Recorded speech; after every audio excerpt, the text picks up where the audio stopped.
Welcome to our channel. Tonight, we delve into the chilling tales of winter night drives that have left many baffled and terrified. These are the 5 most mysterious, true scary winter night drive stories that are still a mystery. Buckle up, guys, because we're about to take you on a chilling ride into the heart of winter's most enduring mysteries. Get ready to explore the dark side of the open road if you dare. We begin our journey on Route 88. A snake of asphalt that cuts through some of the most desolate landscapes. This road has seen its share of tragedies, but none as persistent, as haunting, as the tale of the Phantom Hitchhiker. Picture this, one of the worst blizzards in local history. Alan, a seasoned driver, found himself battling the elements, his headlights barely piercing the swirling snow. The wind was whipping the snow around so bad it was like driving through a white wall. That's when I saw her. A young woman standing by the side of the road, her clothes practically painted onto her by the snow and ice. She looked freezing, desperate. Now most folks would keep on driving in that kind of storm, but Alan, he had a good heart. He pulled over.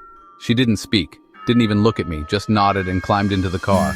I could feel the chill coming off her, even through her wet clothes. Alan tried to make small talk, but she just pointed further down the road. I glanced over at her a few miles later, and that's when my blood ran cold. The seat was empty, vanished. He pulled over on the shoulder, heart pounding, searching the side of the road frantically, but there was nothing.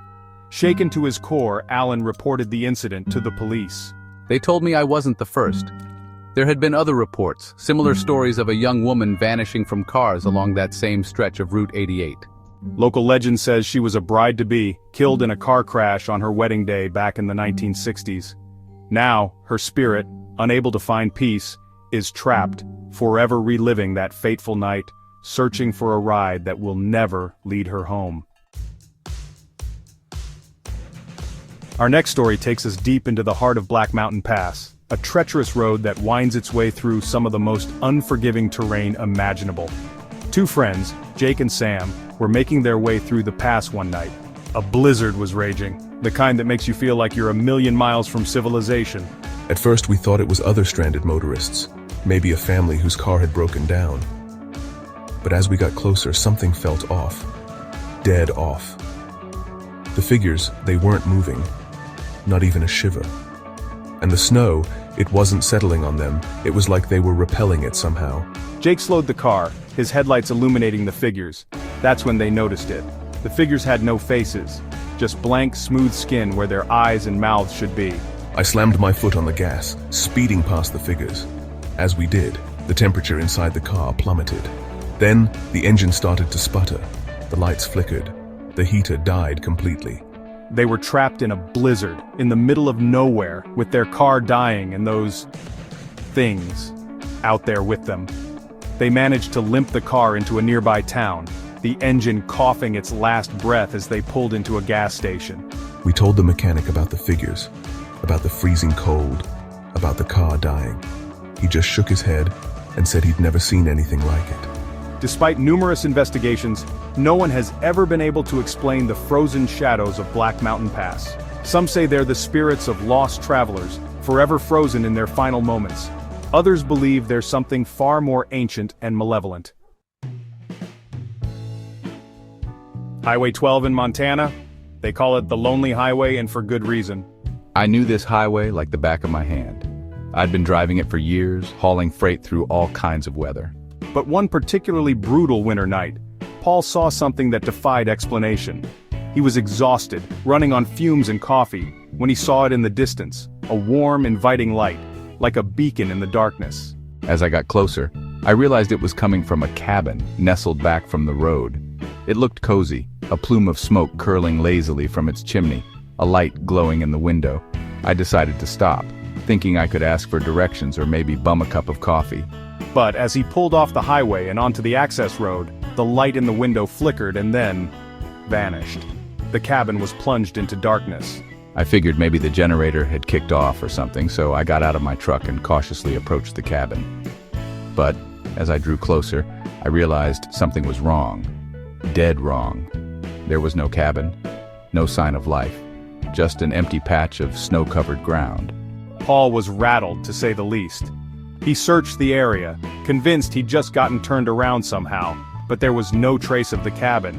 It was like it had never existed. Later, he stopped at a diner and told the waitress about what he'd seen.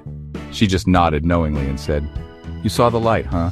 That's the old Miller place. Burned down decades ago, took the whole family with it." Turns out there used to be a cabin right where Paul had seen the light. A family had lived there, but a fire, a tragic accident, had claimed their lives.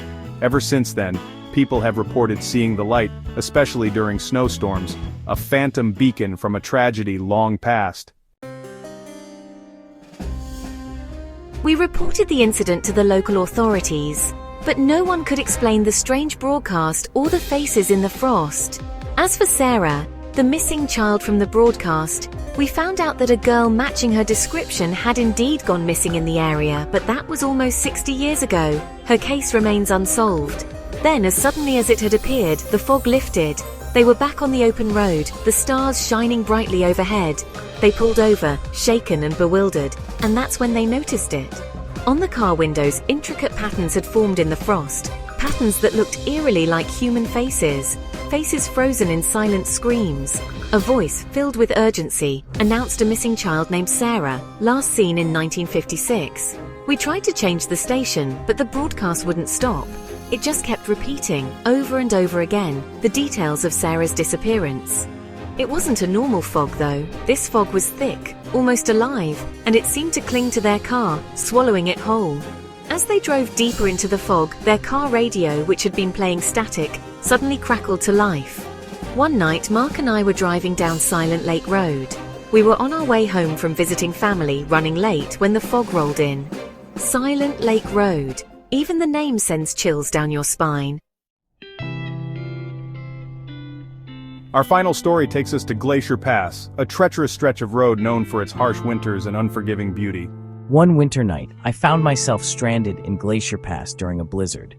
The snow was coming down so hard, I could barely see the hood of my car. I was freezing, running out of options, when I heard it, a woman's voice, singing a haunting melody that seemed to drift through the howling wind. He thought it was his imagination at first, a trick of the wind and the cold, but the singing continued, growing louder, clearer. Thinking someone might be lost or hurt, I decided to follow the sound of the voice. I bundled up as best I could and ventured out into the blizzard, the wind whipping at my face, the snow blinding me.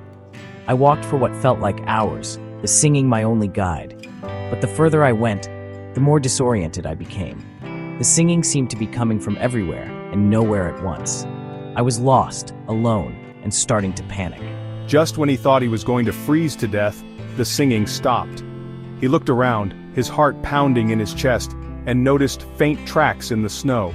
He followed them, hoping they would lead him back to the road. And to his immense relief, they did. He stumbled back to his car, half frozen and utterly bewildered by what he had just experienced. Later, I learned that I wasn't the only one who had heard the singing woman of Glacier Pass. Over the years, there have been numerous reports from travelers claiming to have heard the same haunting melody, always during snowstorms, always leading them deeper into the wilderness. Some say the singing woman is the spirit of a young woman who froze to death in the pass many years ago, her mournful song echoing through the ages. Others believe it's a siren, luring unsuspecting travelers to their doom. These chilling tales remain unsolved mysteries, capturing the imagination of those who traverse lonely winter roads. They remind us that the open road, especially in the dead of winter, can be a lonely and unforgiving place. So, the next time you find yourself driving down a dark and lonely road on a winter night, remember these stories. Keep your eyes on the road, your doors locked, and your wits about you. Sometimes the scariest things are the ones we can't explain.